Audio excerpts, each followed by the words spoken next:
In the year 1871, the Great Fire nearly destroyed Chicago. But out of the ashes of that catastrophe rose a new Chicago, a city of brick and brawn, concrete and guts, with a short history of violence beating in its pulse. That history is on record, and the record is kept by the newspaper men who have made Chicago's papers great. No period in Chicago's history was more violent than the years of Prohibition. The rise and fall of the bootlegging empires was written in blood and bullets. In 1932, there were 365 murders committed in Chicago, one for each day of the year. 8 policemen were shot down in the line of duty. One of the most ruthless of these murders occurred on December 9th, 1932, on South Ashland Avenue, in a place operated by a woman named Wanda Skutnik. Wanda Skutnik's store in the Polish district was the front for a speakeasy.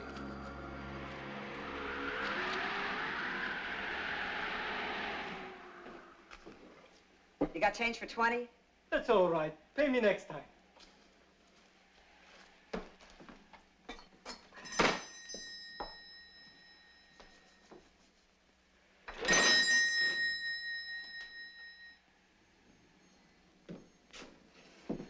Wanda, you're looking at a guy that's coming down with a cold. Sit down. Oh, thanks. Hi.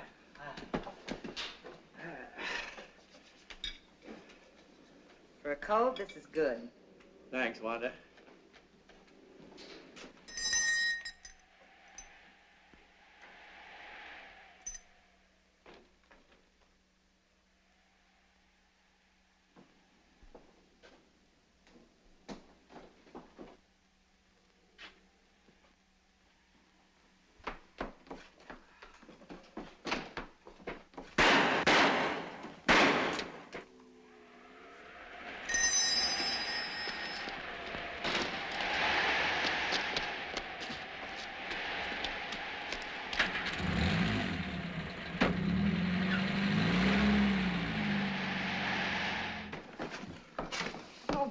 Get the police, Wanda. Get the police, quick.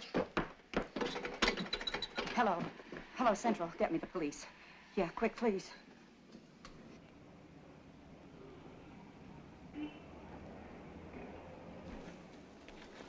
This cornered, frightened bootlegger gave information that pointed suspicion towards a man named Tomek Zaleska. Tomek Zaleska couldn't be found, but 2 weeks later, a tip from another source revealed that Zaleska had spent the night of the murder with his friend, Frank Wiecek. The police closed in on the home of Helen and Frank Wiecek.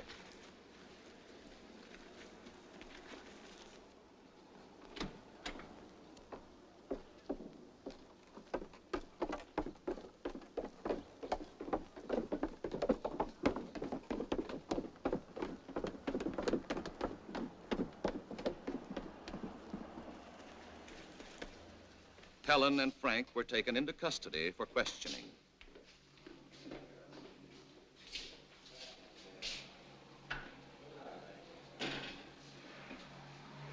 Frank Wiecek admitted that Tomek Zaleska had spent the night of the murder at his home, but insisted he knew nothing about the crime. Why did Tomek want to sleep at your house? Well, he was having trouble with his old man, and he was afraid to go home. When did you last report to your probation officer? Last Friday. You're sure it wasn't Thursday? No, I know it was Friday, because that was the day my wife told me she was going to have a baby. You went to the probation officer on Thursday, not Friday. There's your report card. You're confused, son. Try to be a little more accurate. Where were you at 3:30 on December 9th? I was with my wife. I remember because I was helping her shell walnuts for a cake she was making. You were wrong about the day you saw the probation officer. Maybe you're wrong about being at home shelling walnuts for your wife on December 9th. I know I made a mistake about the probation officer, but I know I'm right about the other thing. This statement was signed by your wife an hour ago. My husband was home with me on the 9th of December. I remember this because he was helping me pick dates for a cake. You sure it was walnuts?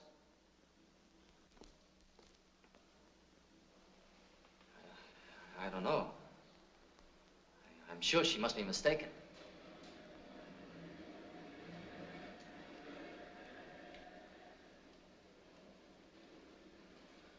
His wife, Helen, was released. But because of Frank's confused testimony on insignificant points and his minor police record, he was held as a suspect.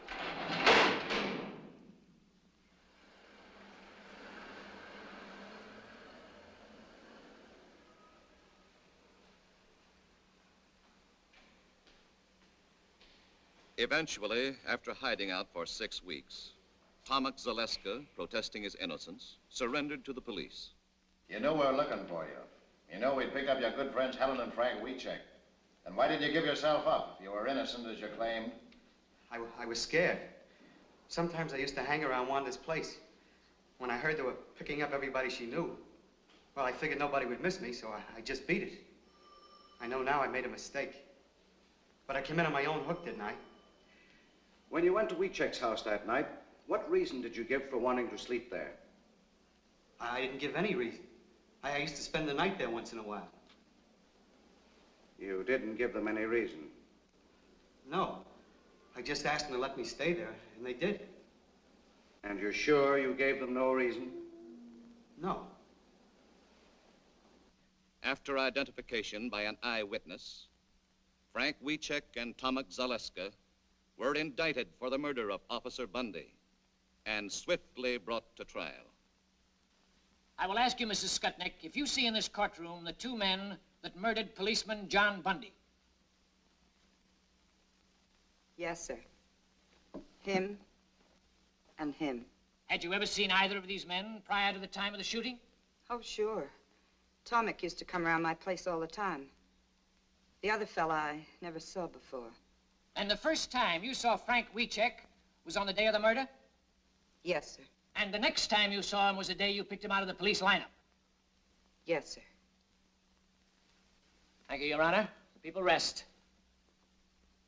Both men received a sentence of 99 years to be served in Stateville Penitentiary. This happened in November 1933. Frank and Tomek went to prison. The case was forgotten for 11 years. Forgotten until October 10th, 1944, when a small advertisement appeared in the classified section of the Chicago Times.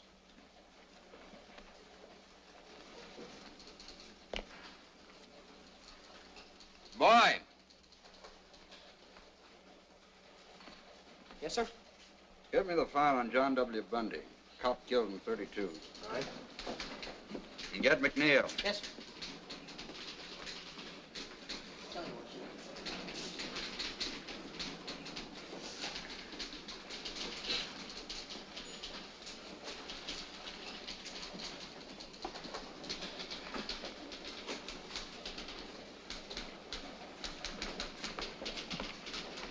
Check this.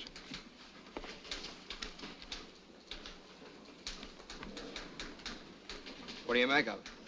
Well, I want to know why it's worth $5,000 to someone to find out who killed a cop 11 years ago. 1932 was open season for cops. Over on the north side, they were shooting them in pairs like a brace of ducks. This is all I could find on that cop killed in 1932, that Bundy guy, Mr. Kelly.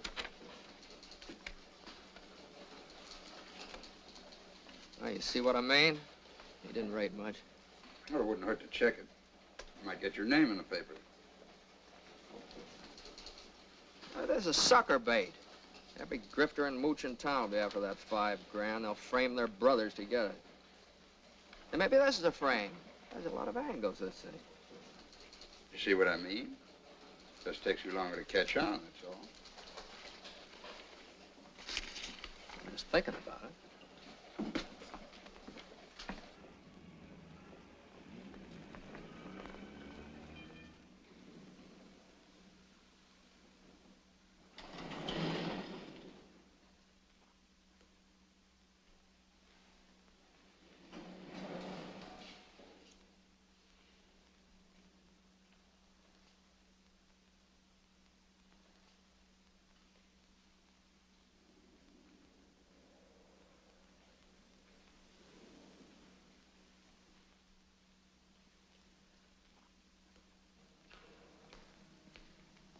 I'm looking for Tillie Wiecek. What you want? I called Northside 777. They said I'd find her here. I'm Tillie.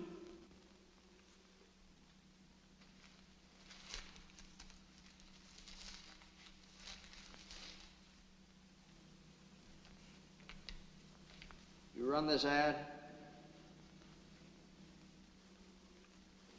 Yes. That's for me. You know something? No. No, I'm a reporter from the Chicago Times. We'd like to know why you're so interested in finding the killers of this Cobb. Frank Wiecek is my son. I his mother. My son's in prison for killing him. He didn't do it. My friends, they tell me if I offer big money, maybe somebody will tell who killed the policeman. Now, you mean your son's in prison for killing the cop, is that right? Yes, but he don't do it. My Frank's a good boy. He don't do this thing. About this $5,000. Where'd you get it? Is that important? Oh, yeah, it's very important. Where he got it, where you got it, might have a lot to do with the case. He might have it hidden away someplace. Maybe you got it from some mob that's trying to spring him. No. I work. I scrub floors. 11 years. I never miss a day's work. I earned it. Every penny. 11 years? That's a long time. Yes. You just say it. My boy, he lived it. Believe me, mister. You don't know my Frank.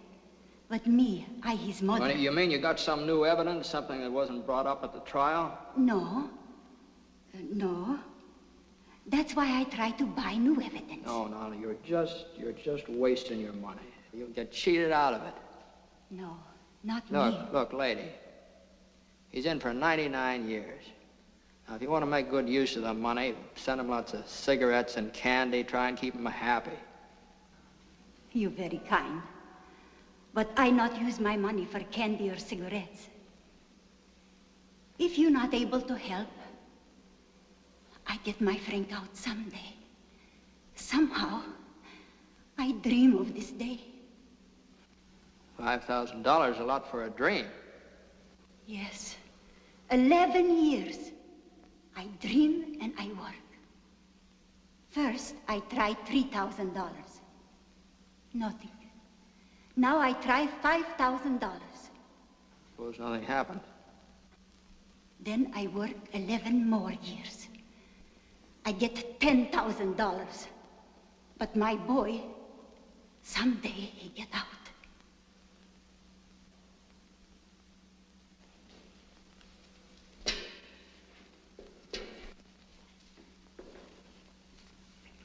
I gotta hand it to you, Mrs. Wiecek. You got a lot of courage.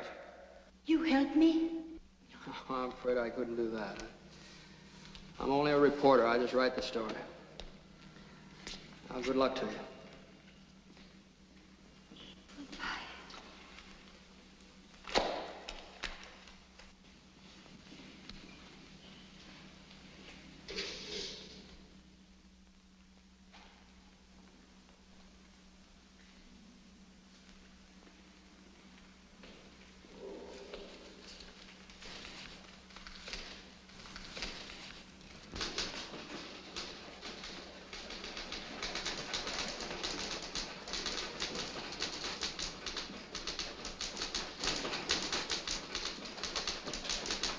Great job, Mac. Thanks, Charlie.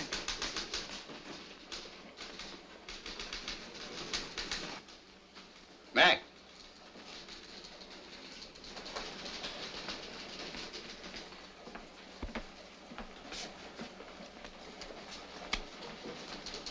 Hey, this story on the scrub woman, pretty good. How'd you like to follow it up by going out to Stateville and interviewing her son? Oh, now, wait a minute. I didn't write the story to glorify the son. He's a cop killer. Well, you got any proof he's a cop killer? Well, they didn't give him 99 years for playing hooky. He had a record. He was on probation when he shot the cop. Yeah, I know. I read the record, too. He's public enemy #1. He and a couple of other kids broke into a grocery store. He got $2 and a record. But in this case, an eyewitness identified him as one of the killers. The Supreme Court reviewed the trial. The conviction was upheld. Well, so what? It wouldn't hurt anything to hear what the guy has to say, would it? Well, why, if you go out there... Well, look, Mac, let's put it this way. Maybe I'm interested for personal reasons. Maybe I'm interested because my mother did the same thing. She scrubbed floors on her hands and knees for more than 11 years, sent me through school. Okay, I'll go out to the pen tomorrow and see him. How about expenses? Here's a voucher. Take it to the cashier.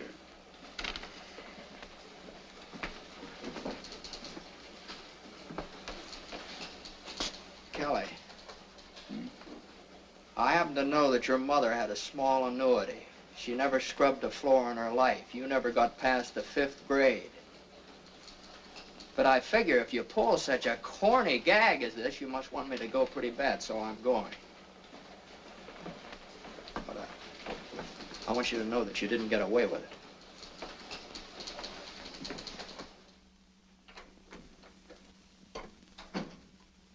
Jim? Yeah? You're early tonight. What happened? I gotta get up at 8:30 in the morning, go out to Stateville and see that scrub woman's boy. Got something to eat for me? Mm-hmm, it's all ready. Hey. Hi. Hi.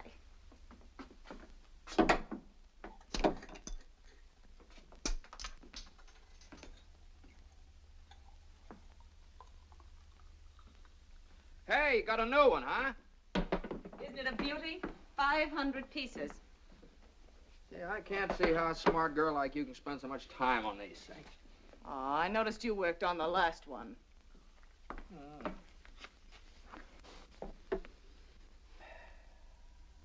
know, that was a marvelous yarn you wrote about that Polish woman. Had a lot of feeling. What a magnificent thing that old lady did. Yeah, everybody's touched. Especially Kelly. I was, too. Makes you feel warm. Well, I hit it pretty hard. But don't start believing it. I read the files on the case. That kid killed the cop. He got what was coming to him. Now, I need a branch of a tree right in there. See one around? Oh, that sky. That sky. I wasn't thinking about the boy. I was thinking about his mother. I hammer out a sob story and everybody's blubbering all over me. You know what it is? It catches your imagination. Nobody knows whether she's right or not, but she's worked so hard, she's had such faith that... Well, I want her to be right. Honey, I love you. Well, wouldn't you scrub floors for me if I shot old Kelly in the head? Oh, I don't know. You don't. You don't. Jim. Oh, here's one. Here's one. Looks like it. Jim. Look, I'm going out to see him tomorrow. Well, you women are suckers for sentimentality, aren't you? I guess that's how I got you. All I had to do was dangle an orange blossom in front of you. Oh, it took a little more than that, Mr. McNeal. It did. Mm-hmm.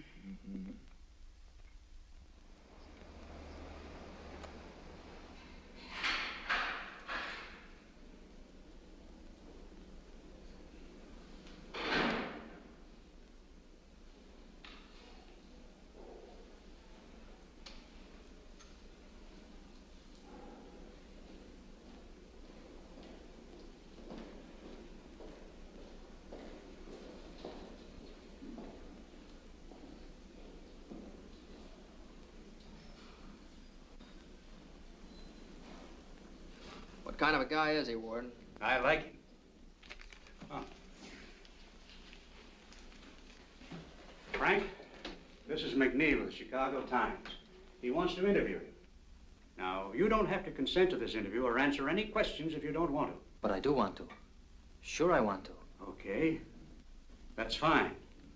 He's yours. Sit down, Frank. The Times has taken an interest in your case. I came out to ask you some questions. Yes, sir. I'd like more of your story, your side of it. I need an angle, something to hit the public with, you understand? Yes, sir. Now, you knew about the ad your mother ran in the papers, and the $5,000 reward. Yeah. Did you know she was scrubbing floors to earn that money? Yes, I did. All she lives for is to get me out. I guess that's all I've got to live for, too. Well, that's a very good angle to play up. Your faith in your mother, her faith in you. You know, if you're guilty, you're just letting her slave her life away for nothing. She knows I'm not guilty. Uh-huh. I read the news clips, transcript of the trial. They don't whitewash you, the way I see it. But you only read what convicted me. All the true facts didn't come out. Even Judge Moulton said I was innocent. The judge that gave you 99 years? Well, the jury said we were guilty. He had to. But in his chambers, he said he knew we were innocent. When was that? Oh, after he sentenced us. Oh, after? Well, maybe we better duck that. What else? My lawyer was a drunk. He wouldn't even let me take the stand. He was afraid I'd get the chair. Oh, go on. When they question you hour after hour, you're bound to get mixed up on a lot of little things the way I did. That's another good angle. Railroaded, huh? And they took me from one police station to another. Every few hours. Taking me around the horn, they call it. So my lawyer couldn't get me out. And this one, the Skutnik. The first 2 times she saw me, she said I wasn't the man. And all of a sudden, she said I was. Finger woman. All right, we'll play that up, too. I was home with my wife the night the policeman was killed. Does your wife visit you regularly? My wife, yeah. We're divorced. Well, we better duck that angle, too. You duck so many things. You don't believe me, do you? Listen, I talked to your mother. She's a very fine old woman. She believes you. I need proof. I got no proof. Yeah, I know. All right, now, what we'll do with this thing is this. We'll play up this mother angle and the finger woman, and maybe a little police and political corruption, too. I didn't say that. Well, what difference does that make? It's a good angle. Probably true, anyway. You see, you don't want a wishy-washy story. This thing's got to have sock, mass appeal. It's the only way we'll be able to help you. Get sympathy, public support. Now, you leave it to me. Okay, Ward. Thank you. That's all, Frank.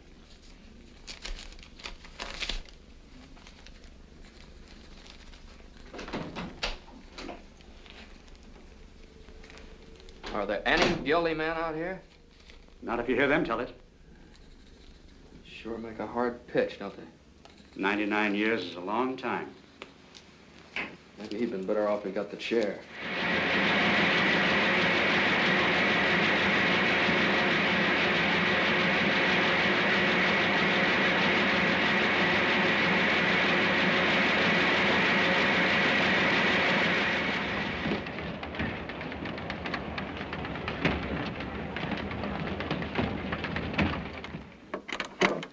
Mr. McNeal is busy, but I'll tell him you like the story.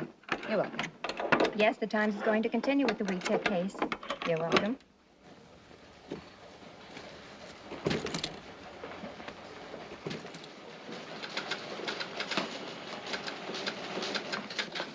Yeah. Yes. Well, thank you very much for calling. That's right, lady. I guess the Times is going to follow up the case. Yeah. Goodbye. Say, what are you going to use for a follow-up? What follow-up? Well, the thing is snowballing. I want more of it. Well, you want to give me a raise, or do I just get the $5,000 from Wiecek's mother? Look, Mac, my job's to print the news that's fit to print. Did it ever occur to you that we might be selling this dead cop short? Maybe he had a mother that scrubbed floors, too.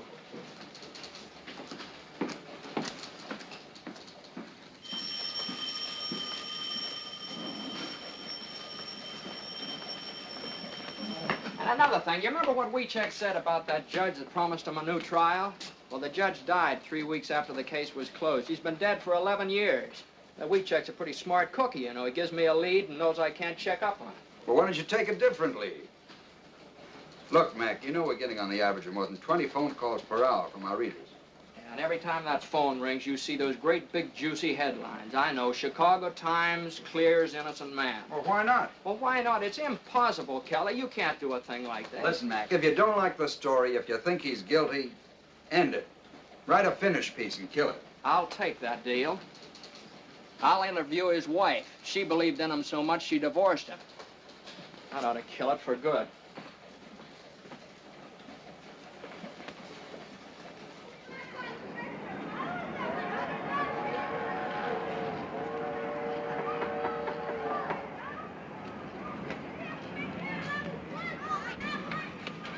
I'm looking for Helen Reiska. Yes? I'm McNeal of the Times. I'm doing a series on the Wiecek case. Oh, yes, I read them. Please come in. This way, please. Oh, excuse me. Just a minute. I got your address from your former mother-in-law, Tillie Wiecek. I haven't seen her since the divorce.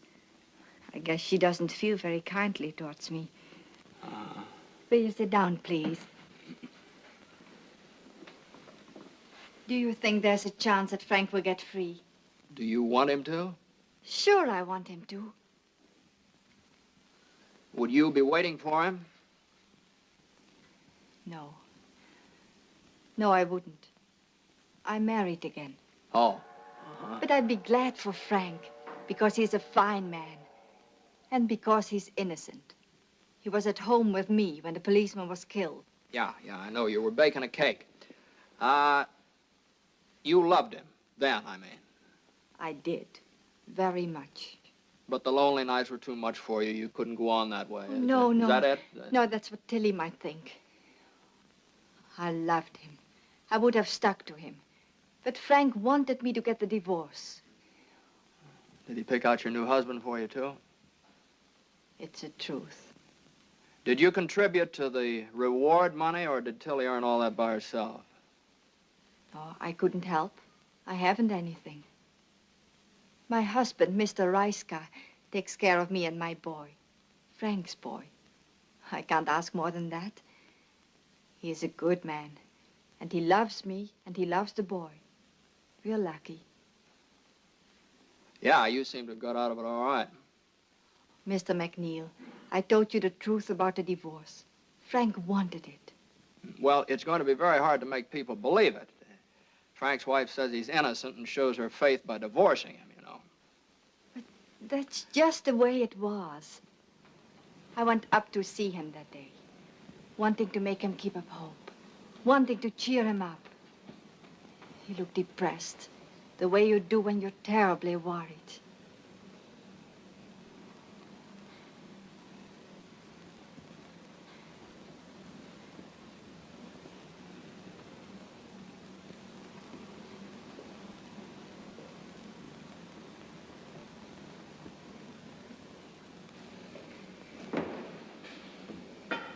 How have you been? Fine. How have you been? Fine. How's Ma? Fine. And the boy? How's the boy? Oh, he is fine. Always fine. Everything's fine. We have nothing to say anymore. Oh, Frank, darling, please. I know. So many things you don't say. You don't want to talk about the outside because I'm in here. You don't want to remind me. But I remind myself. I think of lots of things. Ellen, tell me, how's the boy doing in school? He's doing very well, Frank. But what about the other boys? Kids can hurt him bad. They're only kids, Frank. Yeah. They do not know what they're saying. Son of a jailbird. Cop killer's son. Oh, it's nothing, Frank. I was thinking about moving to a new neighborhood anyway. He'll go to a new school. Oh, it's no good. A new school is no good, Helen. A new name. That would be good. Frank. I'm just like dead, Helen. In 30 years, maybe I can get a parole, if I'm lucky. 30 years. Helen, you've got to divorce me, Helen. You can't mean that, Frank. Yes. Love's not for us anymore, Helen. It's finished. Now we must think of the boy. Only the boy. My boy must live for me. But I couldn't do it, Frank. I just couldn't.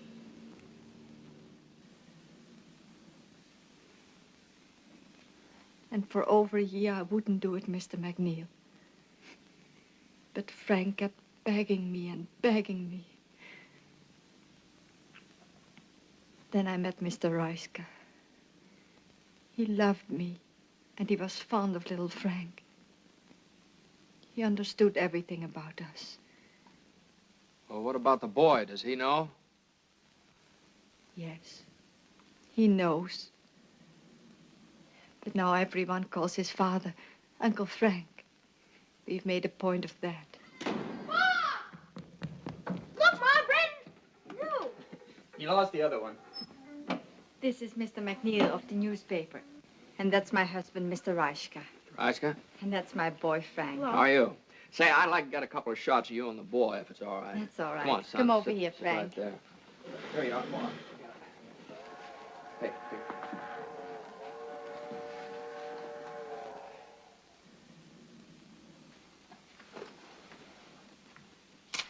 Mr. Reiska, you mind if I ask you a couple questions? Certainly not. Were you in Chicago in December 1932? Yes, why? Did you know Helen then? What do you mean, asking such a question? Any objections to answering? No objections. He's got to ask everything, dear. I know that. I didn't meet Helen until after she was divorced. This can be proved by our friends. I see. You understand I have to ask a lot of questions. Sorry. What's he asking all the questions for anyway? What's the big idea? Well, it's about your Uncle Frank. He's not my uncle. He's my father. Well, thank you, folks. Goodbye.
Darling, wake up. What's the matter? Huh? Hungry? Want a nice sandwich? No. You've been gnashing your teeth and making an awful noise. I've never known you to be like this, Jim.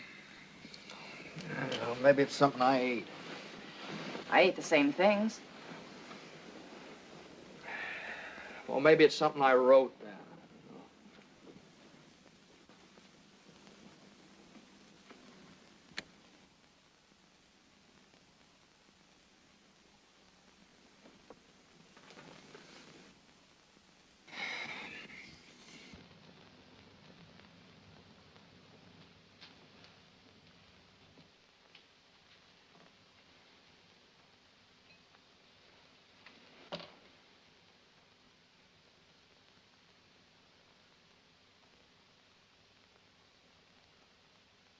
You look nice. Will you marry me? I did. Oh, yeah, that's right. Thanks. You're welcome. Just remember I'm here. Well, come on over here. Maybe we can work this out together. What's the matter? Won't the pieces fit together? Some of them, but they make the wrong picture. Pieces never make the wrong picture. Maybe you're looking at them from the wrong angle. Sometimes it's mighty hard to figure. Why don't you let go? You want him to be innocent. You want him to be free. Admit it. Oh, maybe you're right. Maybe I do want him to be free. But that doesn't make me believe he's innocent. If you want to believe, that's enough. Believe it. Will you marry me? Oh, that's right, you did. Will you fix me that sandwich then? Hey.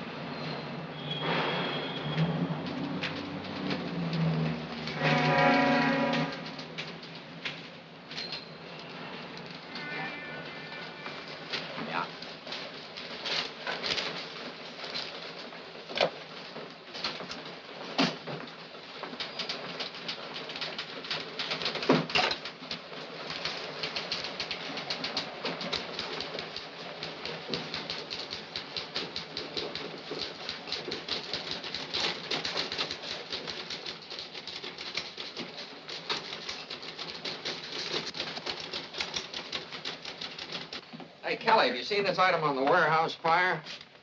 Might be a firebug, arson ring. You think there's anything to it? There might be. I'll follow it up. Is that an assignment? Sure. Oh, Mac, I know there's nothing more to the Wiecek case. It's all washed up. But before you tackle this warehouse yarn, the warden called me this morning. Wiecek wants to see you again. Well, for what? I don't know. Maybe he wants to confess. Well, I was just up there. Don't I get time off for good behavior? Wiecek's been up there for 11 years, Mac. That Cobb's been buried longer than that.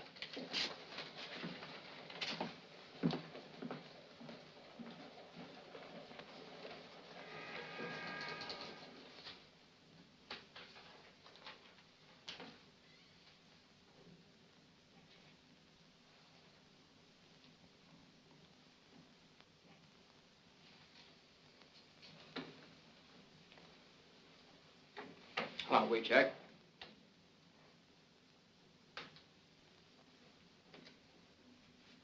Mr. McNeal, I sent for you to tell you that I don't want you to write anymore about me or my family. I've read what you've written. I've seen the pictures of my mother, my wife, and my boy. We poured our hearts out to you, unashamed. Well, you wanted help, didn't you? That's the only way you can get people interested in the case. Nobody's going to read a little two-line ad like your mother ran in the paper. 500,000 people have been following this story. Now, somebody might know the killers and get in touch with us. I don't want that kind of help. I'll stay here 1,000 years. But you must not write anymore about my wife and my mother and my boy. My mother is doing this for me, not to sell your papers. Oh, now, wait a minute. I made my wife divorce me, so my boy has a new name. Now you put his picture in the paper. You spoiled everything for him. I don't know. I thought I was doing a good job. No. This is writing without heart, without truth. Before I thought maybe some crook lawyer would try to get the $5,000 from my mother. But this I never figured. Yes, I say it. I'll stay here. I'll stay here 1,000 years. But never write anymore about my family. Leave them alone. Leave alone my wife and my boy.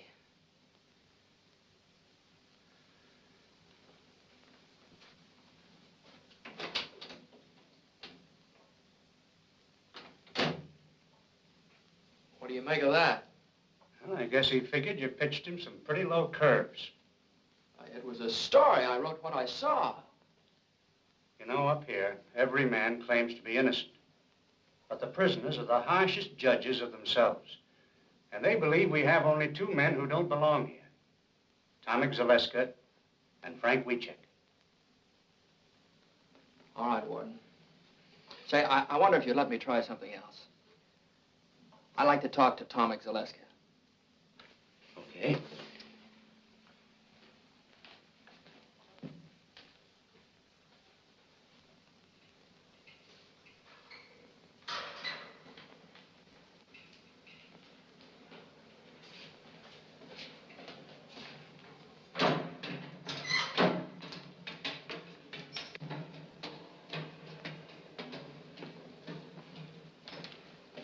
I'd like to talk to Zaleska.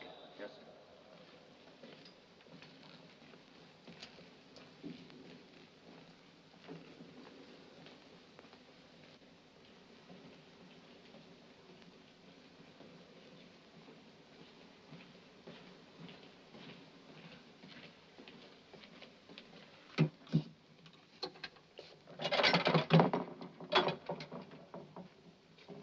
Tomek, this is McNeal of the Times. He'd like to talk to you. Yes. Warden, would it be stretching the rules too much if I talked to him alone? No. No, go right ahead. Thank you. Are you familiar with the work the Times is doing for Wiecek? Yes, sir. Now, look, Tomek, we want to clear up this Bundy case one way or the other. We don't think Frank was in it with you. Now, if you confess and name the man that was really with you that night, the Times will do everything in its power to get you a parole for turning state's evidence. The chances are you'll be out of this place in a few years. What have you got to lose? You're in for a life now. Come on, tell us the truth.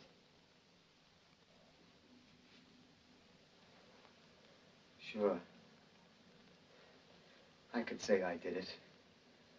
Then maybe have a chance of getting out like you say.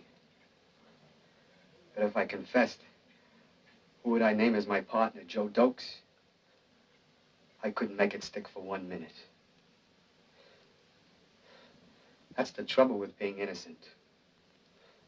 You don't know what really happened.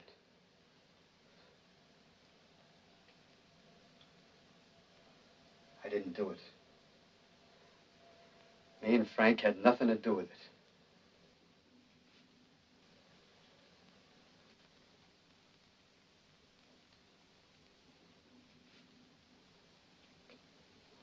Okay, Tomek.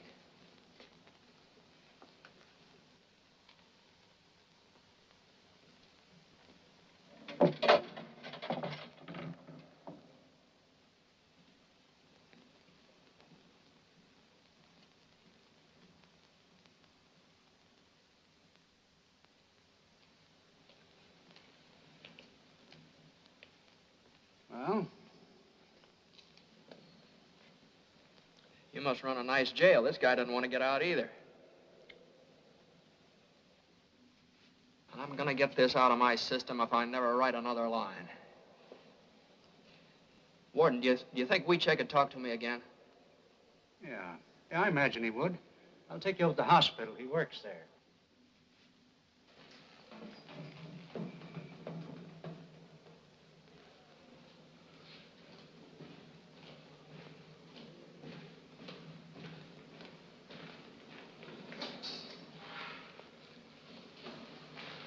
Frank, Mr. McNeal would like to talk to you again, if it's all right with you.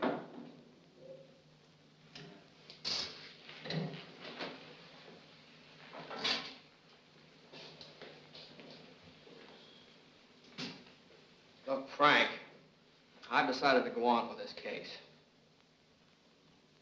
I'll slant the story your way. I also want you to know that I'm still not convinced you're innocent, but I'm willing to dig, get the facts.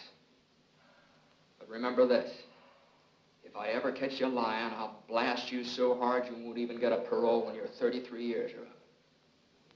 Is it a deal? I've nothing to be afraid of.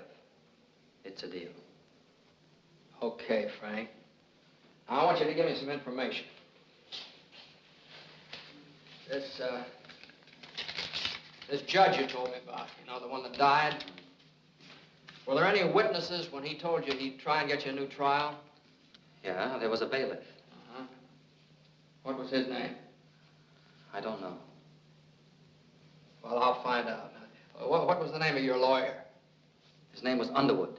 Underwood. Where does he practice? He's disbarred now. That's great. A disbarred lawyer and a dead judge. All right, what else? There's Wanda Skutnik. It was she alone who put me where I am. She identified me, but the other two witnesses, Gruska and the mailman, said no. Then there was the police captain. He was the one who got Skutnik to say I was the man. He stood right alongside of her when she picked me out. She was afraid of him. What was his name? I never found out. He wasn't at the trial. Well, where can I find the Skutnik dame? I don't know. That's nice material. It's all I got, but it's the truth. Would you be willing to take a lie detector test? Mr. McNeal, for 11 years, I've been waiting for a chance to get at that box. You know what you're up against? If it turns out bad, you're cooked. If it turns out good, it's only Leonard Keeler's professional opinion. Doesn't count legally. I'll take the test. Okay, I'll fix it up for you.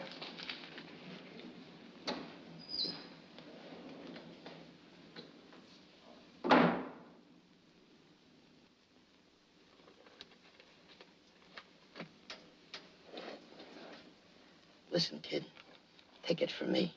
Keep away from Keeler and that lie detector. I'm not afraid of it. That's what I said. Why, I had the cops, the state's attorney, even my own lawyer believing in me. I was a cinch. Then they talked me into going up against that box. What happened? What do you mean, what happened? I'm doing life, ain't I?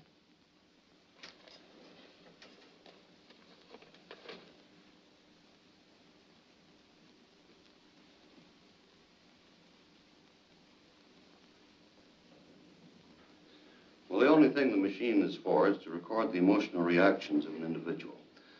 We place a blood pressure cuff about the upper arm of the subject, and then through the impulses to the timbre system, record the variations in blood pressure and pulse on this stylus. Then the pneumograph is fastened about the subject's chest, and we record the changes in the respiration. And the electrodes fastened on the palm and the back of the hand to record the changes in electrical conductivity of the skin. It's a very sensitive criteria for emotional reaction, emotionality. Oh. Mr. Keeler's all ready for you, Frank.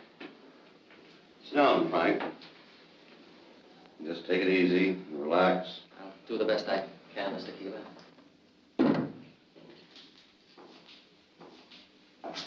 Come on, Mac.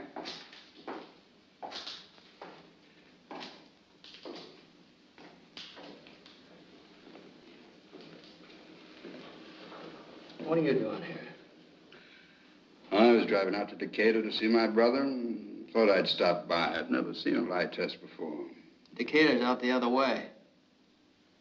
Yeah, well, I took the detour, the long way around. Yeah.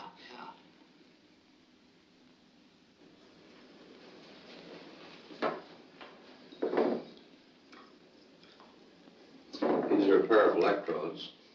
I clip them to the palm on the back of your hand to pick up the electrical changes in the nervous system. I'm going to try an experimental test now. I want you to take one of these cards, look at it, remember the card that you chose, and then place it back in the group. I'm going to ask you one card at a time, and I want you to say no to each card that I ask, including the chosen card. You understand? Yes, sir. Now just face forward. Don't watch the machine. And sit as quietly as you can.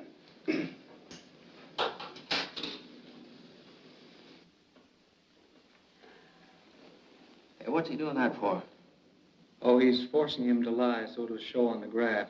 Gives good basis for judging Wiecek's reactions. Did you choose the 7 of clubs? No. Did you take the 3 of spades? No.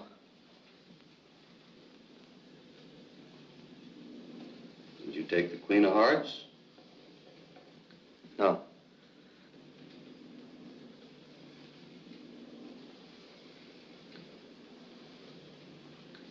take the ace of hearts?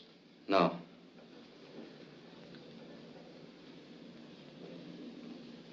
Did you take the five of diamonds? No.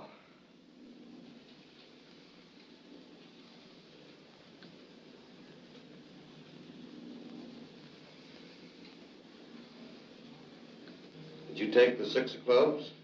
No.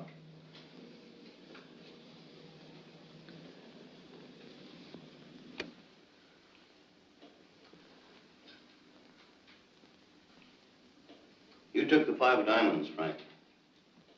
Did you? Yes, sir. Now I have a prepared list of questions I'll ask you. I want you to answer all of these questions now by yes or no. And if you have anything to explain, do that after I ask you all the questions. Just turn around and face forward. Sit as quiet as you can all the way through the test.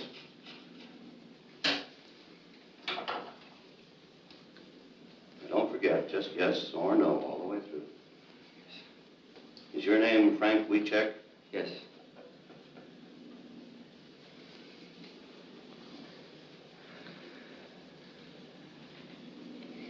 Did you have breakfast this morning? Yes.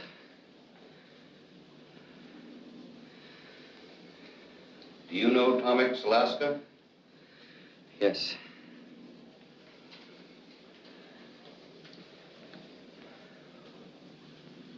You're 6 feet tall, aren't you? 5'9". Just a minute now, Frank. Just yes or no, all the way through. I'm sorry, sir. And sit quietly. Yes. I'll have to begin again now. I'll just ask you some of these questions. I'm sorry. Is your name Frank Wiecek? Yes.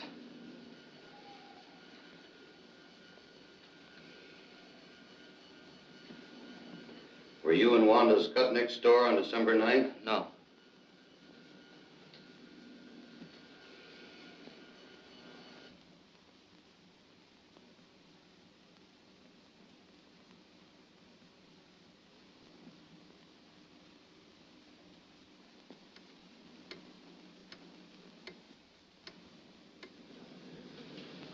Were you home at the time of the robbery? Yes. That's all I'm going to ask you. Just sit quietly now for a few moments, and I'll take it up. Yes, sir.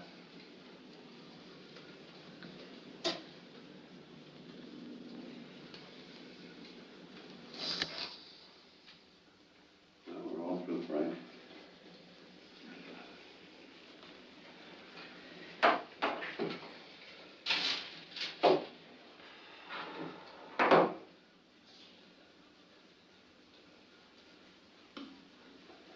Bye, and I'll probably see you later.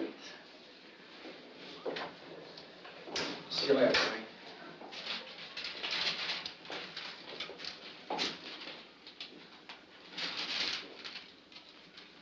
What's the verdict? Well, there's the record.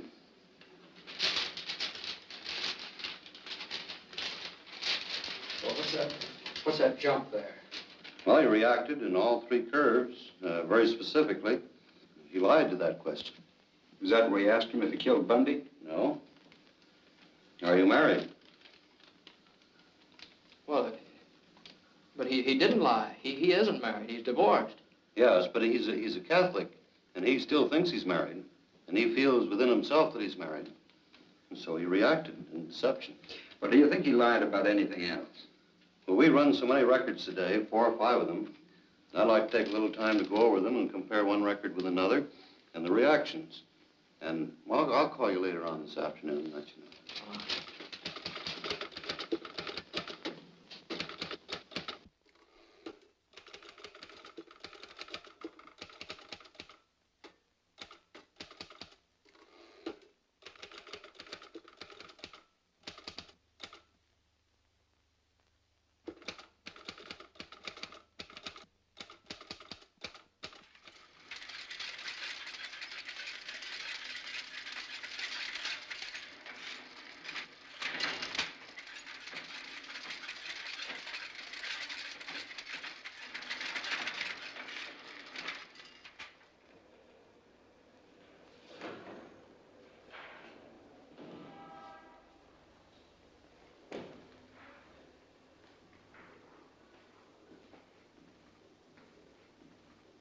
Hiya, McNeal. What can I do for you? Say, Larson, I'd like to check on the date of arrest of a fellow by the name of Frank Wiecek.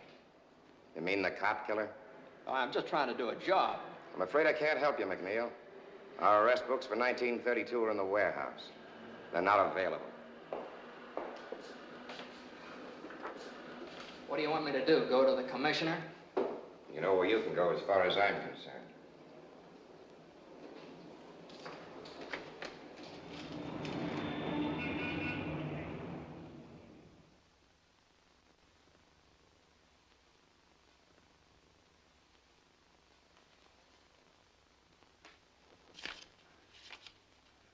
Here it is.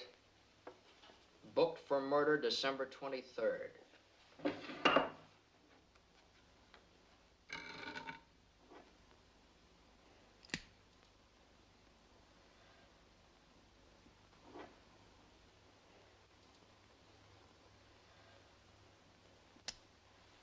Does that make you happy?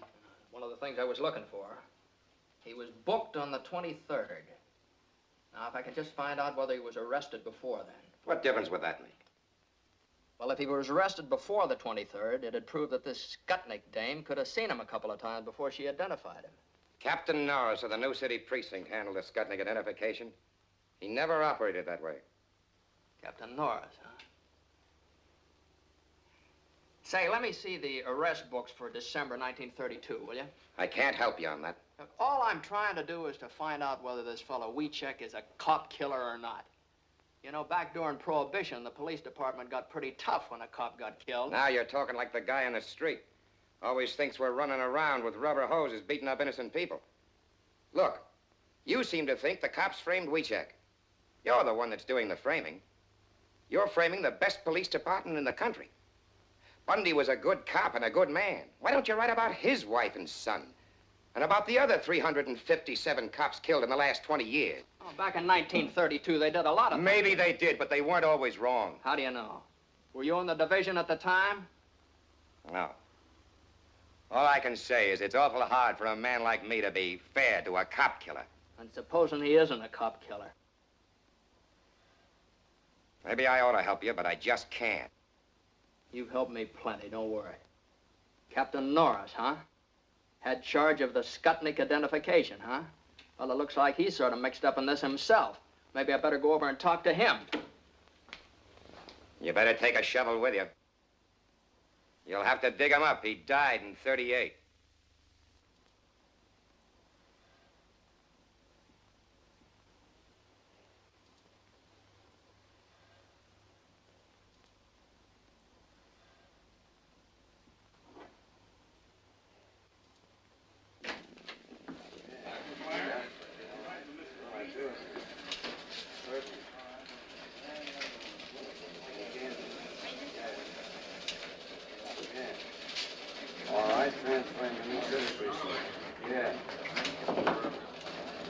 Hi, Mac. Off your beat, ain't you? Yeah, sort of. I need some help. Lay off of me, Mac. The word's gone out to keep away from you. I've done you a lot of favors, Matt. Now, is there any place I can find some records of people that come in here and look at the police show-ups? Material witnesses. Somebody might have been subpoenaed to come in here and identify Wiecek. If we kept that kind of stuff, the books would fill Soldiers Field. Well, now, would there be any photographs? Anything We like don't that? take no pictures in station houses. Press boys might get a shot of the witnesses on the steps, but never inside. Now, look, Mac. If I'm seen talking to you, I'm going to be back walking my old beat. Now, why not be a good guy? Don't be here when I get back. Okay, may I use your phone? Yeah. Use that line. Don't touch those.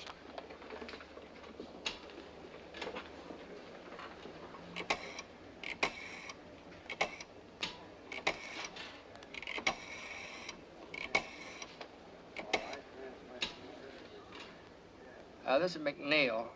Give me Kelly. Say, check through our files and see if any of our boys took pictures of the Wiecek arrest in 1932. Get someone to check the Tribune and the rest of the papers. Now, listen, Kelly. A photographer takes maybe 10 shots, prints one of them. I want to see the other 9. Now, listen. The Herald Examiner, they were still in business then, weren't they? Now, this is just their kind of picture. I'll check on that myself.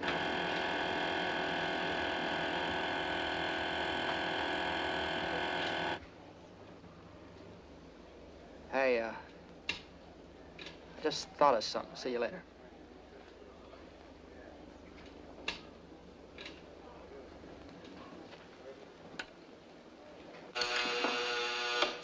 Your city precinct. This is McNeal over at headquarters. You got the book on the Wiecek arrest, 1932? Yeah, but we've been told to pull it out of the files. I'll drop over and see it. Okay, we're right over. Right.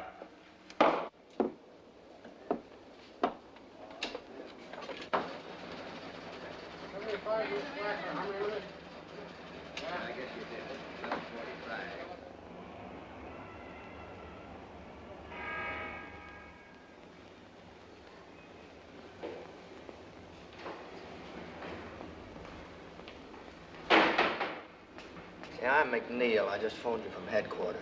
You got that book on the Wiecek arrest? Come in.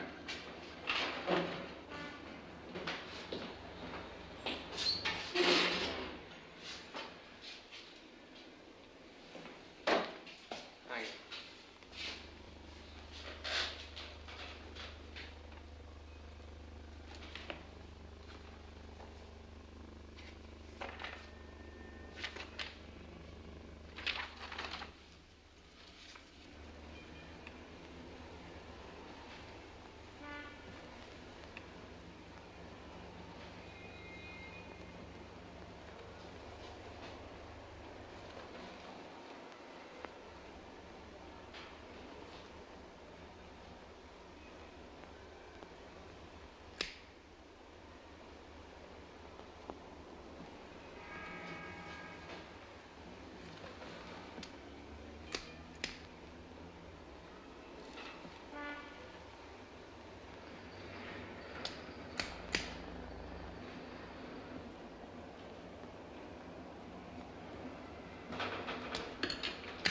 What'd you find? Wiecek was arrested in the morning of the 22nd. He wasn't booked until the afternoon of the 23rd. Norris took his time, didn't he? What'd you say your name was? McNeal. What division? I'm McNeal of the Chicago Times. This is confidential information. This is public information, and I'm entitled to use it. We've got our orders. You got a beef, you talk to the state's attorney's office. That's a good idea. I think I will. In the meantime, I wouldn't let anything happen to that book if I were you.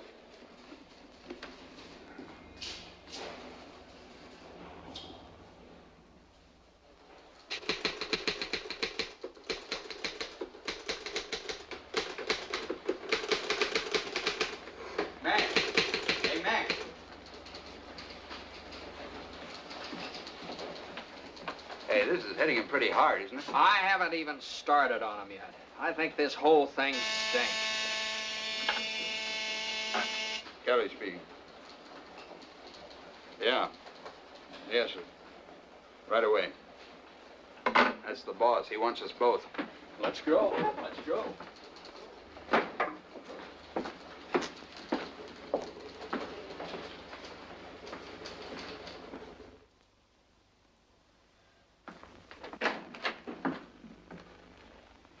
Go right in, Mr. Kelly. Mr. Palmer's waiting.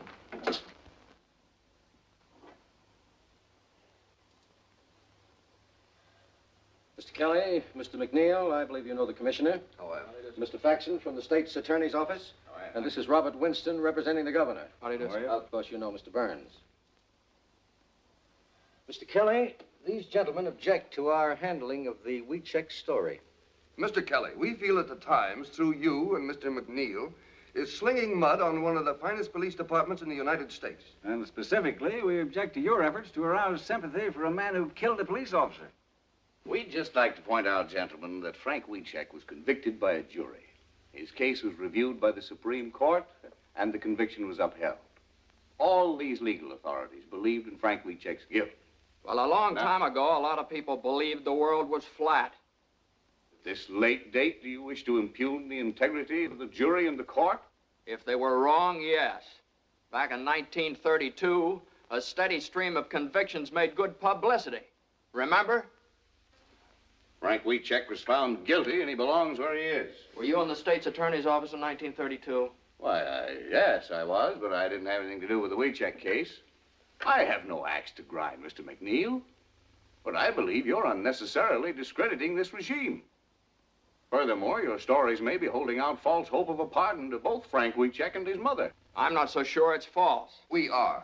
Look, up until now, what we've printed was based on interview and investigation. We've invented nothing, and we don't intend to. Well, a great deal of emotion and color can be lent to simple facts.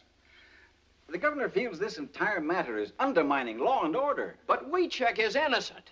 It'd be criminal for us to stop now. Well, you must remember, Mr. McNeal, that another political party was in power at that time. We're not to blame, but the public tires us with your brush.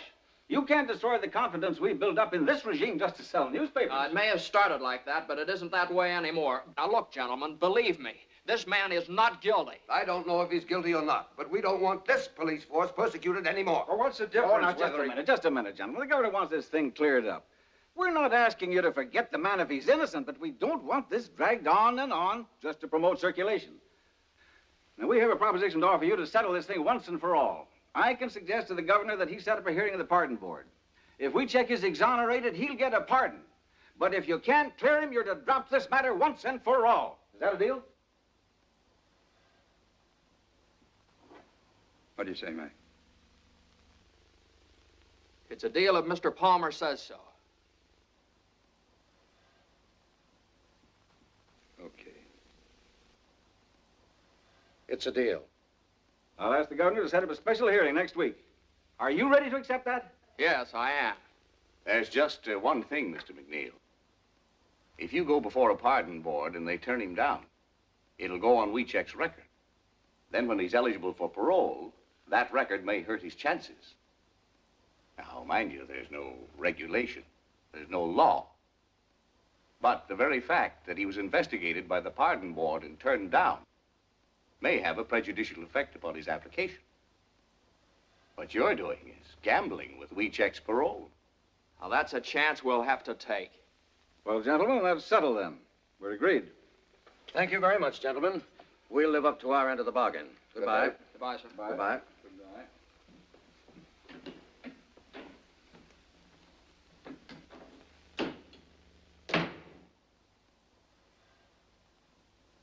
Well, you two seem to be satisfied, but Mr. Burns doesn't seem to be. I'm not. As your attorney, I think you've made a bad deal. While I have read the transcript of this case and am familiar with some of the things Mr. McNeal found, I am not at all certain that we have sufficient evidence to obtain a pardon. But you haven't seen all of the evidence yet, Mr. Burns. What, for instance? Well, in the first place, I've talked to the bailiff of the court. He corroborated Frank's statement that the judge promised him a new trial. Well, what basis did the judge have for making that promise? I don't know. If he made it. He made it, all right. Here's an affidavit from the bailiff. That's not proof. It's inconclusive. All right. Forget about that. I have a lie detector test. And Keeler's sworn statement that the fellow is innocent. Inadmissible. Gruska and Decker, the other two witnesses in the crime, maintain that Wiecek is not the man. And they also testified that this Wanda Skutney couldn't possibly have recognized anybody. What have you found her? What does she say? Gruska and Decker contradict it, but it's inconclusive evidence. Now, what new admissible evidence have you? Well, there's a whole lot of new stuff. The state's attorney's office tried to keep me out of the record books. That's the reason I had that fella faxing up here. And another thing. Why is this Wanda Skutnik dame keeping undercover? A couple of mobsters might have killed that cop and threatened her for not playing ball. Or maybe she's trying to keep in good with the law. I don't know. She ran a speakeasy. Now, look here, McNeal. I'm an attorney. I know what it is to go up before the pardon board. They go on facts. Facts? Okay, I'll give you something better than facts. I'll give you a picture. Take a look at that. Now, Wanda Skutnik testified that she didn't see Wiecek from the time of the murder until the time she identified him on the 23rd of December. Now, Frank maintains that she did see him several times on the 22nd of December when the cops were taking him around from station to station. All right, that bears out Frank's story right there. There's a picture of Frank and Wanda going into one of the stations. Where'd you get this, Mac? I got it out of the files of the old Herald Examiner. Kind of figured they'd go for a picture like that. When was this taken? Well, obviously on the 22nd. Oh, now look here, McNeal. You can't just say that obviously it was taken then. You have to prove it. Well, I have the photograph. When you go before the pardon board, the burden of proof is with you. But the picture After all, it could very well have been taken after she identified him. McNeal, you've done a wonderful job in assembling all this evidence. But the law of the state of Illinois requires only one eyewitness for an identification and conviction. So far, that witness has not altered her statement, and that fact still stands. Mr. Palmer, in view of this, I'm afraid I must recommend that you permit me to get in touch with those gentlemen who were just here and ask for more time, or until I've had an opportunity to go over the case. Then your advice is to call the whole thing off. That's right. Oh, now, Mr. Palmer, I realize that Mr. Burns knows more about the law than I do. But I want to tell you some things about this case you don't know. I went into this thing believing nothing. I was skeptical. I figured Wiecek is using his mother to spring him. But I've changed my mind. This man is innocent, Mr. Palmer. I know that without any doubt. Now, it's true I haven't found Wanda Skutnik, but I want a chance to find her. I want a chance to get this guy out of jail. Now, if you call off this hearing, I'll never get that chance again. The bargain stands. Thank you, sir. Just a minute, McNeal. Let me give you one last piece of advice. Even if you do find this Wanda Skutnik, I don't believe she'll ever change her testimony. There's only one thing for you to do. Discredit her. Prove she's a liar. Otherwise, you're wasting your time.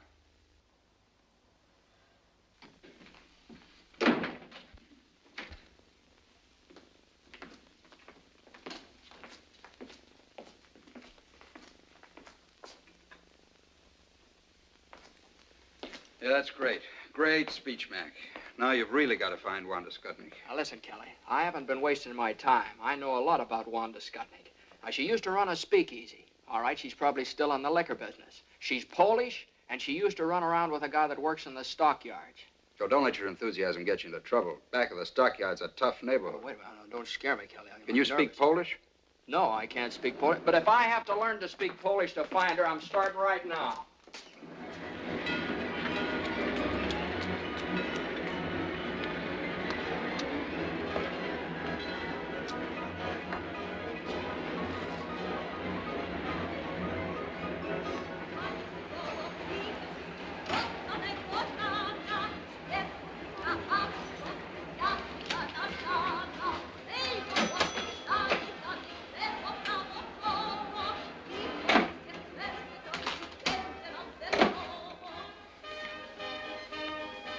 What do you have?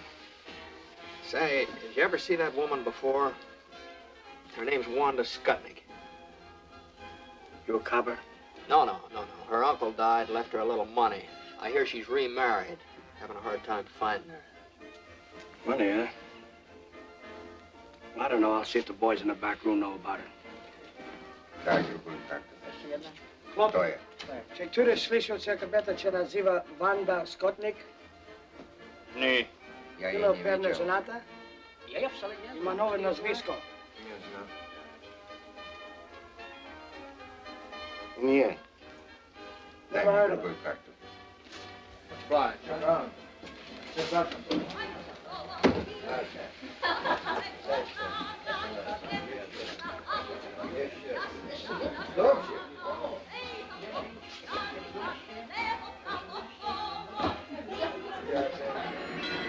McNeal divided the district back of the yards into blocks and sections, and for days and nights systematically combed every beer parlor and saloon. Ja panu powiedziałem, że więcej się tyle pracować. Tak ciężko robił. O, panu opowiadam. That's all for me. Na zdrowie panu. Na zdrowie.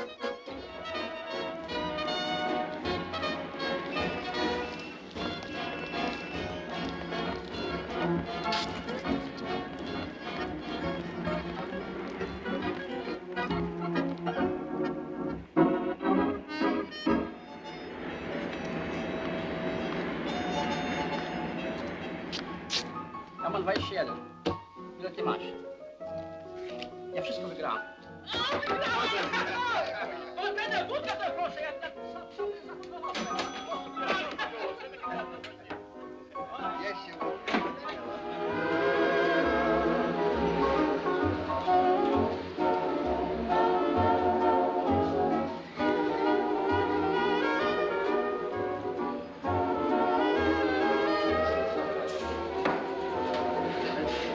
Give me a bourbon.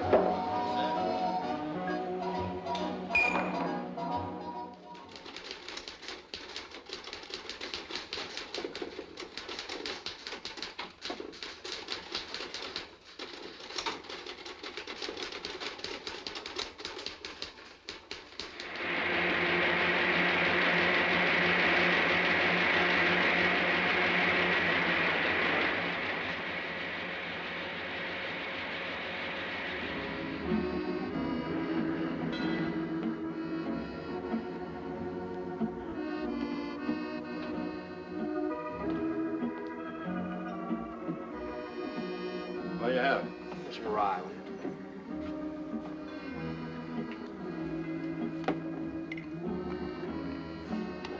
Say, did you ever see that woman around here?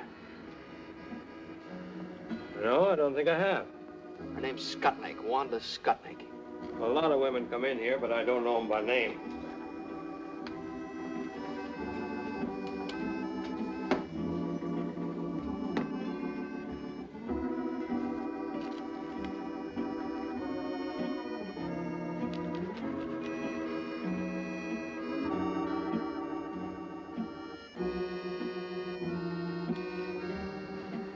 Your name McNeal? Yeah, why?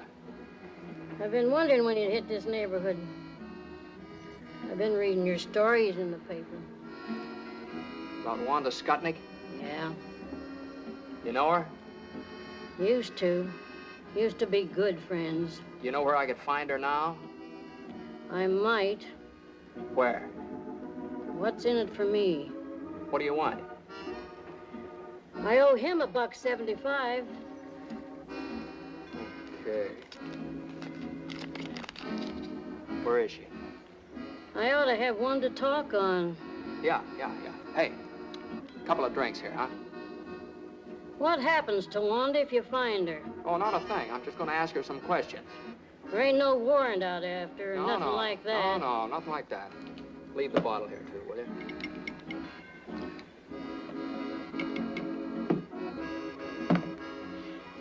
She hadn't ought to thrown them bricks at me.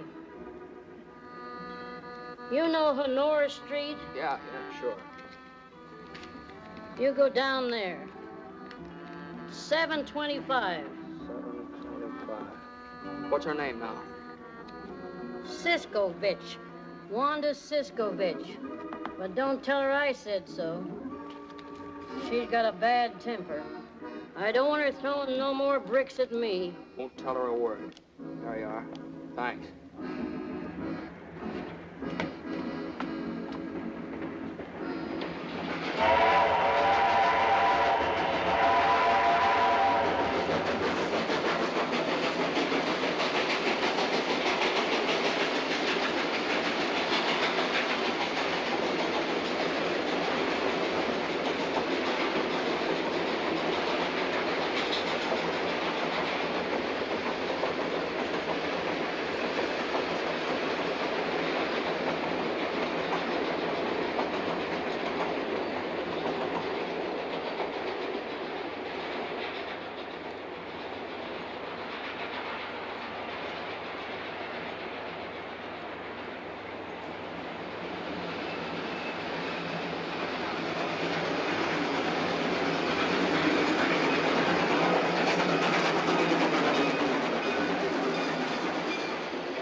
Come in.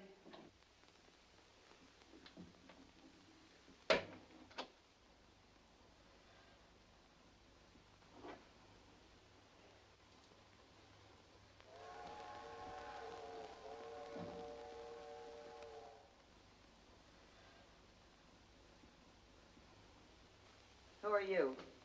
I'm from the Times. Get out of here. So you're Wanda Skutnik. Yeah. I've been wondering when you'd show up. Now, look, lady, I'm not going to give you any trouble. I'd just like to ask you a few questions. You want to cry in my beer? All I want to know is this.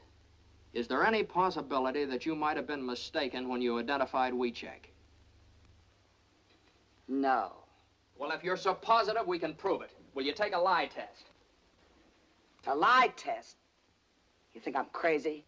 Look, will you give me a sworn statement? I did my swearing in court. How many times did you see Frank before you identified him? Never. You didn't see him before the police show up? No, only when he killed the cop. Look, I said all I got to say. That's all there is, see? What do you mean that's all there is? There's a lot more than that. This kid's been up in the pen for 11 years. Now, look, I've got to go before the pardon board day after tomorrow. Now, Frank's got a good chance to get off if you help him. I got no reason to help Wiecek, and I got no reason to help you neither. You're the one that wrote them lies about me. I've been thinking of suing you for libel. That's the reason I wrote them. I called you a liar and a bootlegger and a finger woman. I insulted you every way I could think of, and I'm going to keep on doing it, see? Go ahead and sue us for libel. I'd just like to get you up on a witness stand under oath. Yeah, and you still wouldn't get nothing out of me.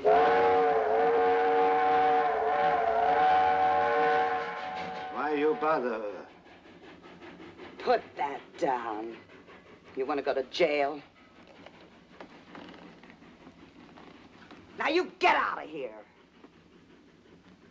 Now listen, maybe there's something you didn't think of. There's a $5,000 reward, you know. $5,000? And what's more, you don't have to do anything about it.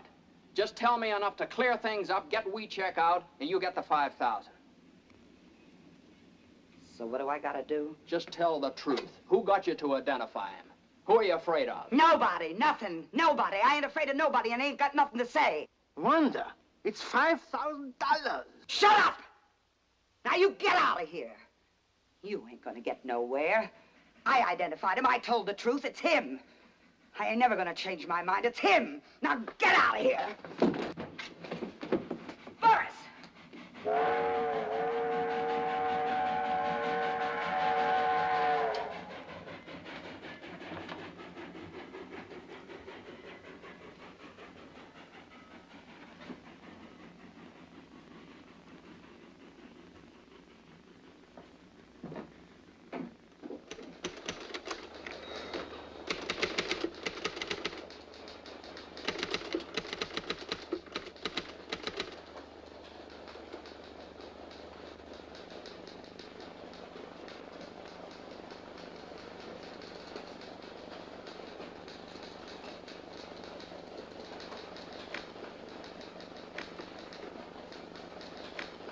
Well, Mr. Burns has given us a clear picture of the situation. If Wanda Skutnik can defy the pardon board, if the board has no authority to subpoena her, the power to make her talk, then we're helpless.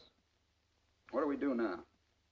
The thing for us to do now is for me to appear before the pardon board at Springfield this afternoon, present our apologies, and ask that the case be withdrawn. Will that appear on Frank's record? Will it spoil his chances when he becomes eligible for a parole? No, his name simply will not come before the board. All right. That's it, then. I'm sorry, Mr. Palmer. I want to apologize to you, too, Mr. Burns. I thought if I found this woman, I could make her talk, but I missed her. I'm sorry. Okay, Mac. Kelly, write a finished story on this Wanda Skutnik and end the whole thing. Get the paper off the hook. Well, I can get a train for Springfield in about half hour. Good.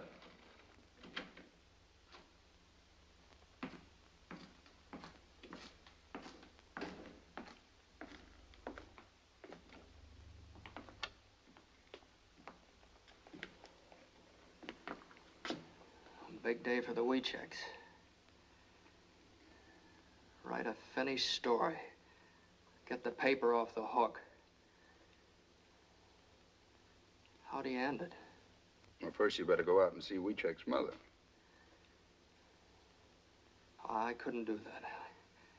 I just couldn't do that, Kelly. What do you want her to do? Read it in the paper?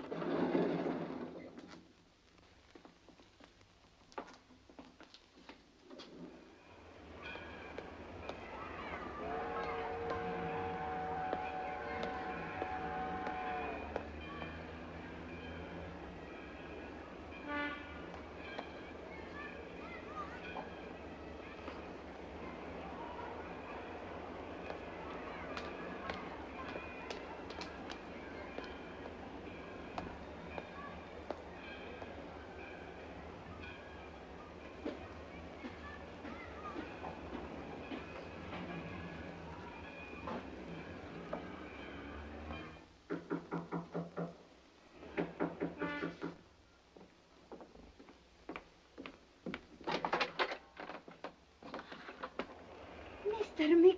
McNeal, come in. Thank Oh, I got to excuse myself. I was not expecting company. You mustn't regard me as company, Tillie. I was baking a pie for Frank. Please sit down. I'll get you some coffee.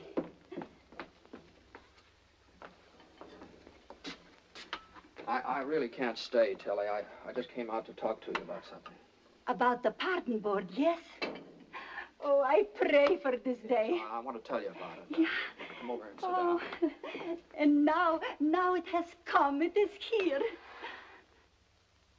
Tillie, I must tell you this. Yeah. We're going to call off the hearings. We don't have a chance in the world of getting Frank his pardon. No chance. No. But you work so hard. You do everything. Everything I could. You got lawyers. He tell pardon board. We have the best.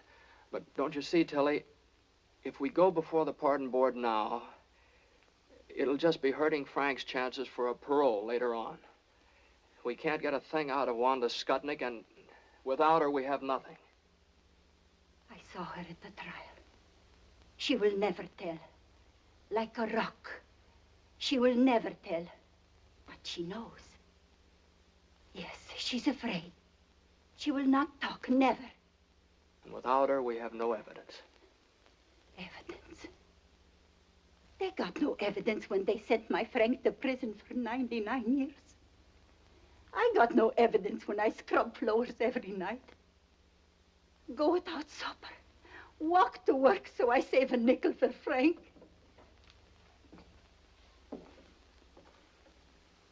Evidence? What is this evidence?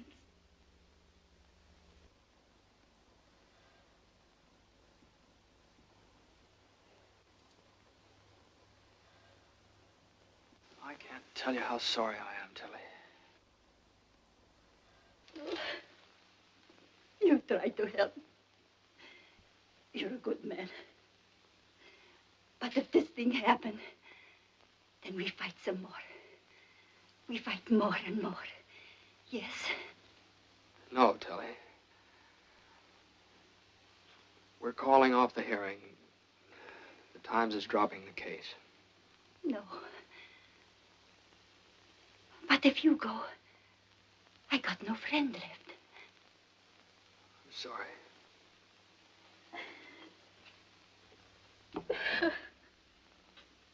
No friends left. No friends no more.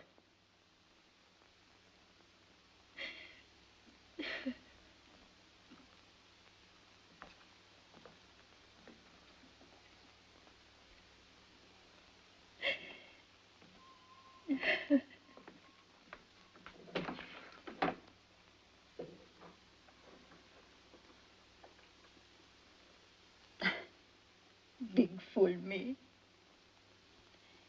Sure, I got a friend.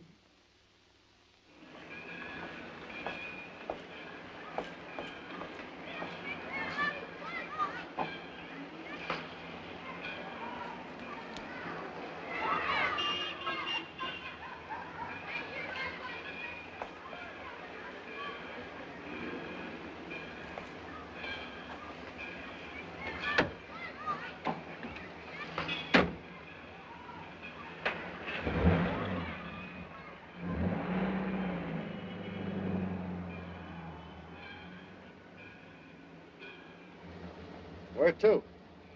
Out of the Chicago Times. Well, the fellow's writing those stories, ain't you? Seen the paper?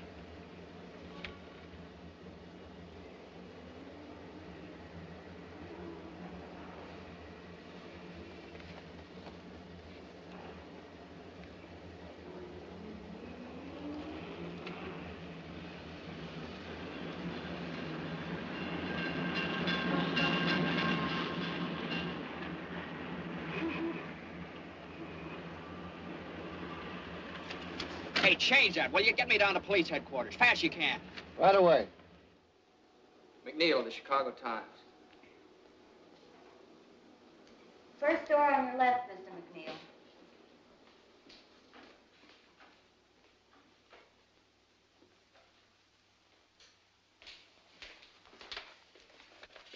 Say, did you make the enlargement of the photograph of this forged check here? Yes, why? I got a picture here. I just wondered, could you blow that section of the picture up right there? Sure. Would all the details come out on it? Well, that depends. You got the negative? No, that's all I got right there. Well, then I'd have to make a dupe. How long would that take? Oh, a couple of hours. What do you think? Could you get started on it right away? Yes. But you're McNeal at the Times, aren't you? Been working on that Wiecek case. That's right, I'm McNeal. At first, I thought this guy was guilty. But now I don't know. You take a look at it. Hey, could I use your phone? Sure, right over there.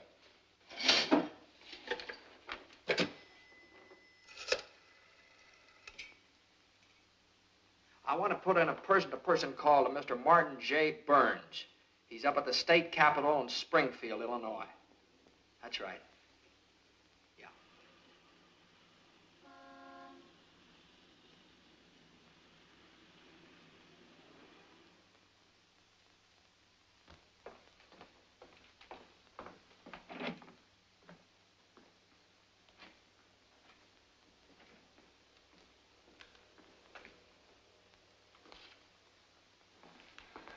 Sorry, gentlemen. The pardon board is in special session. The case of Frank Wiecek.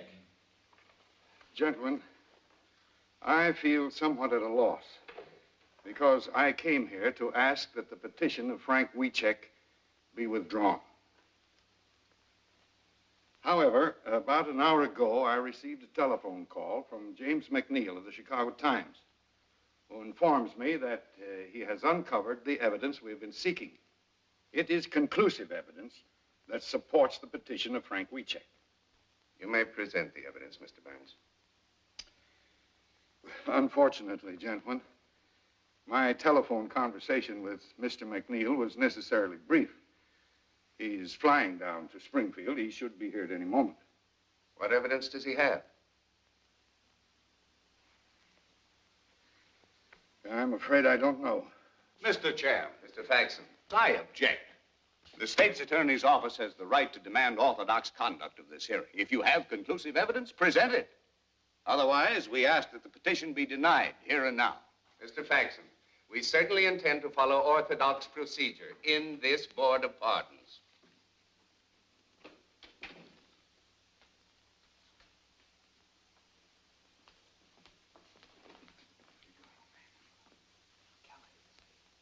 Kelly's sending it over the AP wire. Have you got anything at all? Don't have a thing. We just have to stall them. Let me talk to them. All right. Mr. Chairman, gentlemen, I'd like to ask your permission to have Mr. McNeal of the Chicago Times address the board. Granted. Thank you, sir. Mr. Chairman, gentlemen, I'd like to apologize for being late, but it was just impossible for me to get here sooner. I don't know how much Mr. Burns has told you. Strictly from a reporter's point of view, understand. I've assembled what I feel is a very solid case. And of what does this case consist? Well, it consists of such debatable items as a lie detector test. Now, I realize that you're unable to accept that. You want evidence. But sometimes the weight of evidence, just because it's in the record, is heavy enough to crush the truth. We'll discuss the shortcomings of our judicial system some other time, Mr. McNeal. Yes, sir, I'm sorry. I realize that at the present time you want facts. We have a notarized affidavit from the bailiff of Judge Moulton's court that the judge felt that Wiecek did not receive a fair trial. We have those documents before us, Mr. McNeal. They could hardly be called conclusive. Yes, sir. But as you probably know from those documents, Gruska and Decker contradicted Wanda Skutnik's testimony, and those affidavits bear them out. The board is aware of that, too, Mr. McNeal. But Wanda Skutnik has not altered her testimony, has she? Wanda Skutnik lied from beginning to end. She lied about everything. You know, it's a very funny thing about the Statue of Justice up there. She has a sword in her hand. It's a double-edged sword. Cuts both ways. It keeps cutting the ground out from under everything in favor of Frank Wiecek, but the other side of it, that isn't so sharp.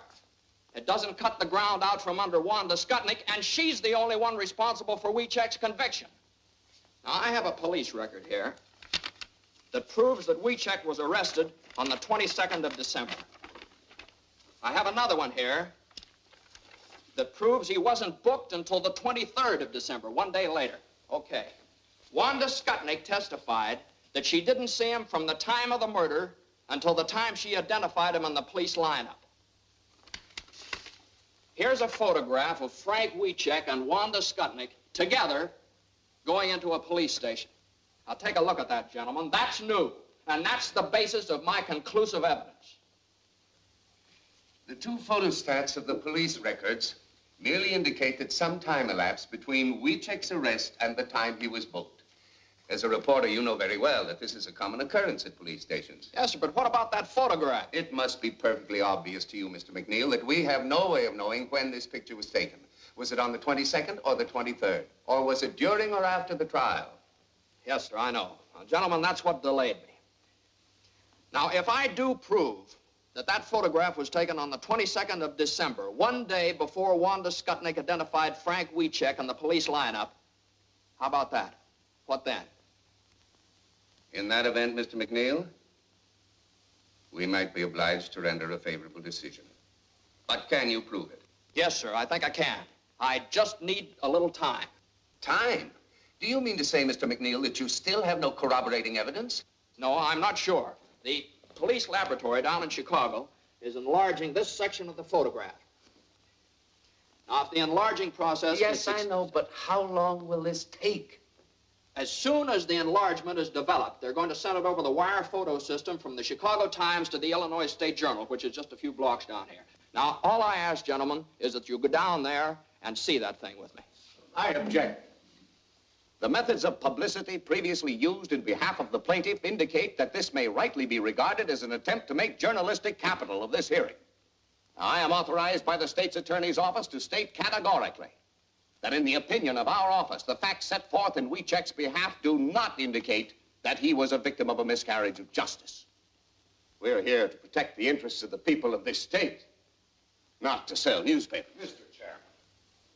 Gentlemen, the governor ordered this hearing for the purpose of arriving at the truth.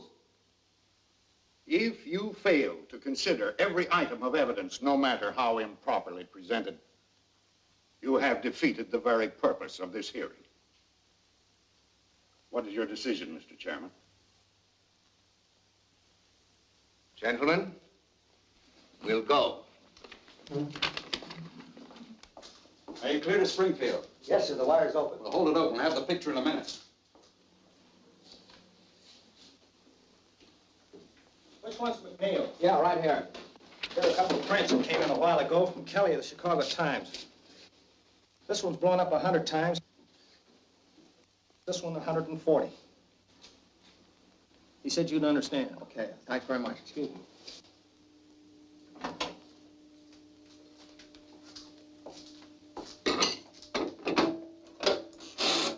Ask them if they're ready. Springfield, are you ready for this picture? We're ready. Okay, here's the final lineup. Okay. All ready, Mr. McNeal.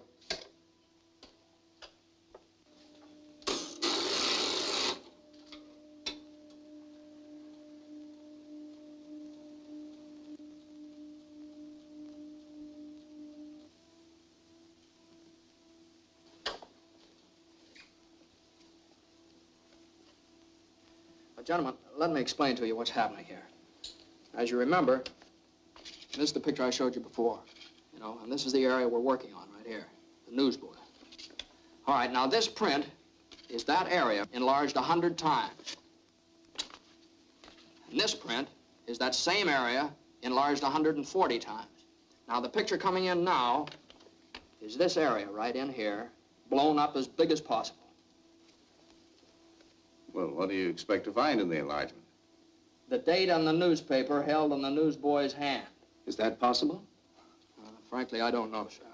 It depends on a whole lot of things. The condition of the dupe negative, the density of the print, I've been doing a little praying, too.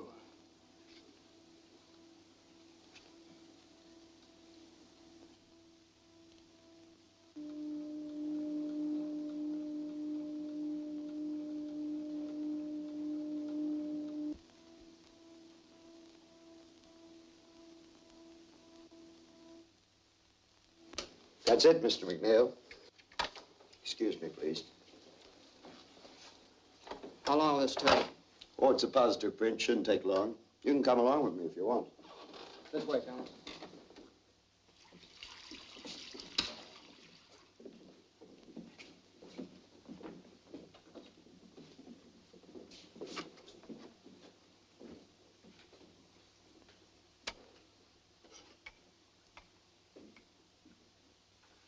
Remember, this is the area I showed you.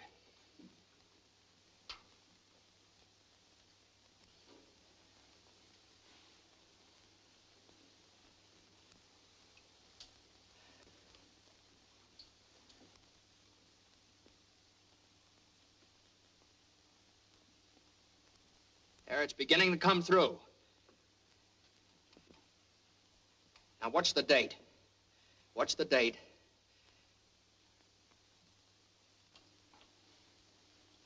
December. There it is. December 22nd. 22nd of December. There it is.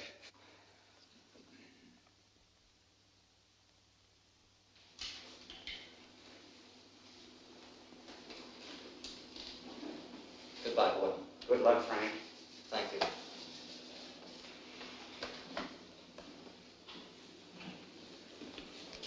New suit and $10.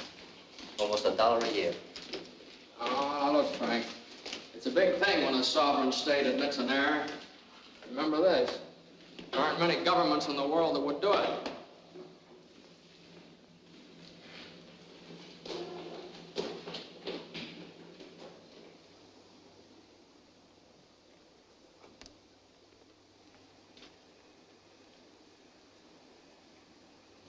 That's my daddy! Daddy!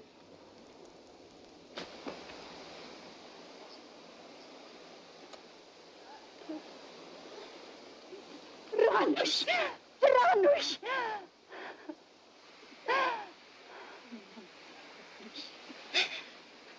Helen. Frank. Frank, this is... Yeah, I know. I want to thank you for everything you've done for Helen and the boy. And I want you to know you can have the boy with you whenever you want him, and for as long as you like. Thanks. It's a good world outside. Yes, it's a good world outside. And Frank Wiecek is free. Free because of a mother's faith, the courage of a newspaper, and one reporter's refusal to accept defeat.